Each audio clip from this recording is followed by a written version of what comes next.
We're starting a new chapter now, and we're going to take a look at attributes and tables in AutoCAD. We have a new drawing for you. It's called attributes.dwg, and you can download it from the library to follow along with the videos as usual. You'll also recognize the drawing from previous videos and previous chapters too.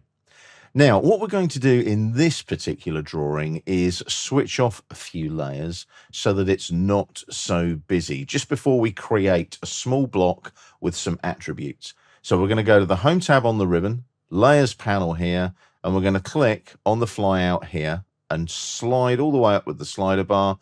And we want this layer here to be frozen, A010D_dim. So when you click on the sun symbol there, you'll see that all your dimensions and dimension annotation disappears on the drawing. Just hit escape to lose the drop-down menu, and it just allows us to work with the geometry rather than anything else at the moment. We can switch it back on later, no problem at all. Now, what we're also going to do is go back to the layer drop-down, and as we're creating a block, we want to make sure that our objects that we use to create the block are on layer 0. So I'm going to click on the 0 there and make the default layer 0 the current drafting layer. Now you'll remember in the previous chapter, if we create a block on layer 0, it automatically adopts the current drafting layer when you bring it into the drawing. We're going to zoom in on the hot desking area here. And you'll remember we created an array of our little executive chairs. You can see the array there.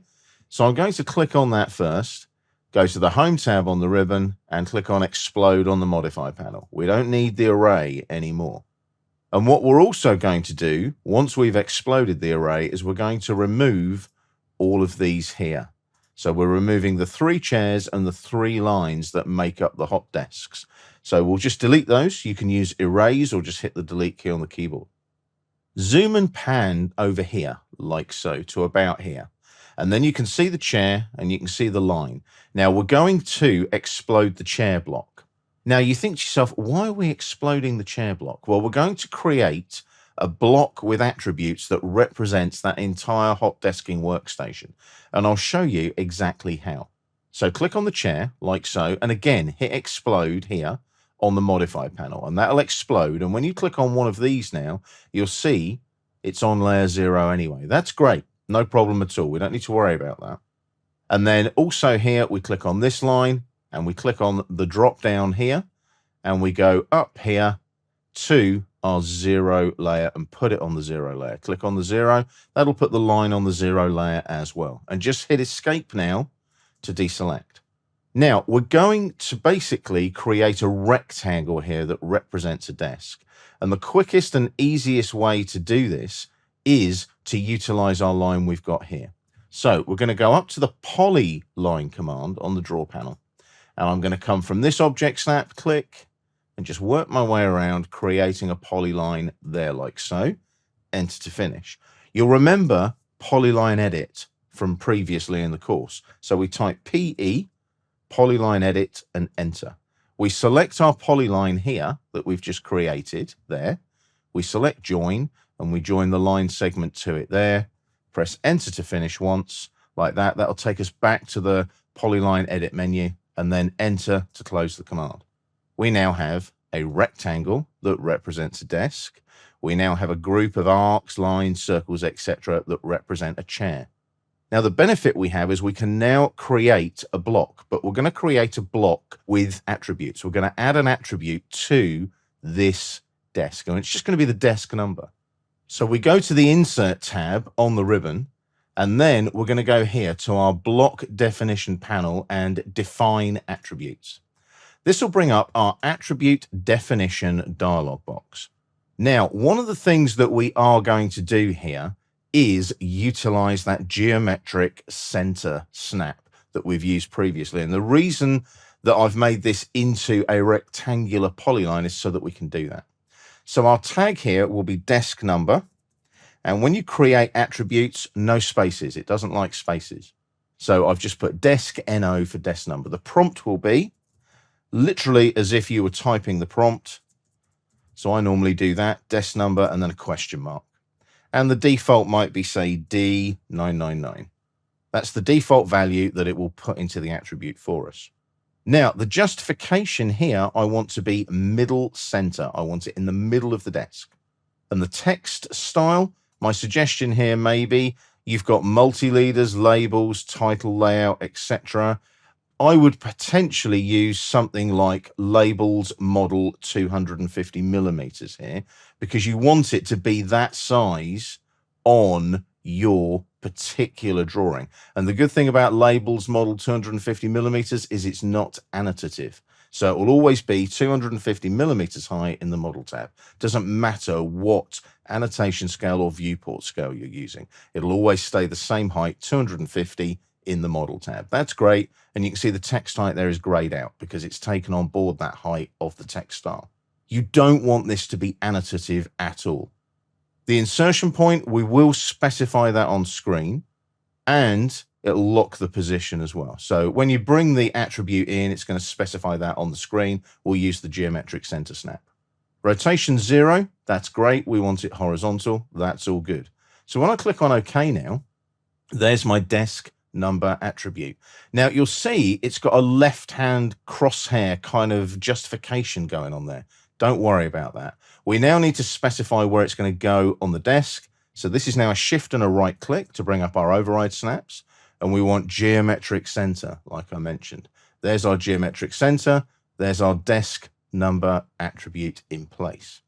Now we need to select everything and make our workstation block. So like we've done previously, block definition panel on the insert tab on the ribbon, click on the flyout and create block.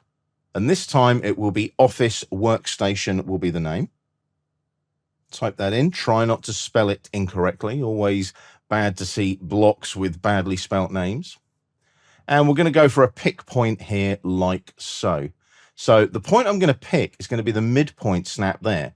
Now, the reason I'm using the midpoint snap there is I can then snap to the middle of any space I want to drop it into. Now, thinking about it, midpoint might not be the best object snap to use. Why is that? Well, if you think about it, you normally put a desk into a corner. So maybe if we went for, say, an endpoint snap there on the endpoint corner there of the desk, that might be better. As you can see, the X and Y values would not be easy to work out. What we're going to do is select the objects, hit the select objects icon there, and we're going to select the desk. Don't forget the attribute and everything that makes up your chair. So it's all one object when it becomes a block. So it's a block with a desk, a chair, and a desk number. What I can do then is press enter to confirm my selection, and there's my little preview going on there.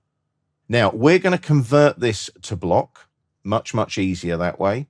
And then the behavior, we don't want it to be annotative, but we do want to scale uniformly, and we do want to allow exploding. I've mentioned it before, if you allow exploding in your blocks, it means you can explode them, update them, and create a different block from your block. Again, millimeters, hyperlink we don't need, but you can add a hyperlink like a URL or something to your blocks if you want to. We are not going to open this in the block editor, so we can untick open in block editor. Now, as soon as I click on OK, that becomes a block, but it's also prompting us now, what is our desk number attribute? Now, you'll find that this comes up with any block with attributes when you insert the block into the drawing. So I'm going to click on OK, and there's my D999 attribute. So when I click on that, can you see it's all one object, all one block, but you've now created a block with an attribute. With that selected, if I right click and go to properties, you'll see that there's the attribute there, desk number D999. You've got all the other information about the block as we've had in previous videos where we've used blocks. The one thing I will do is with that still selected now, I'll go to the Home tab on the ribbon. 0 is our current drafting layer, so it brought the block in on the 0 layer. Ideally, needs to be on the furniture layer, so we'll just pop it on the furniture layer. Hit escape to deselect, and there's our little hot desk all in place like so. The benefit you have now is you can select the block, and there's the grip there. So I select that grip, and I can right-click, move, right-click, and copy to use that grip, and I can just drop a block into each hot desking area and enter to finish. You'll also notice there is a slight gap there because when we initially created our hot desking area there. We just extended the line across to the wall. Now we've got 4 desks, 4 chairs, all representing the same size desk and chair, etc. Unfortunately, where I've obviously copied them, they've all got the same attributes, so the desk numbers would need to change. But we'll look at that in the next video. And remember, when you're working with grip edits, like we've just done so, to put the desks across the hot desking area, you want to just hit escape a couple of times to deselect the block you were working with.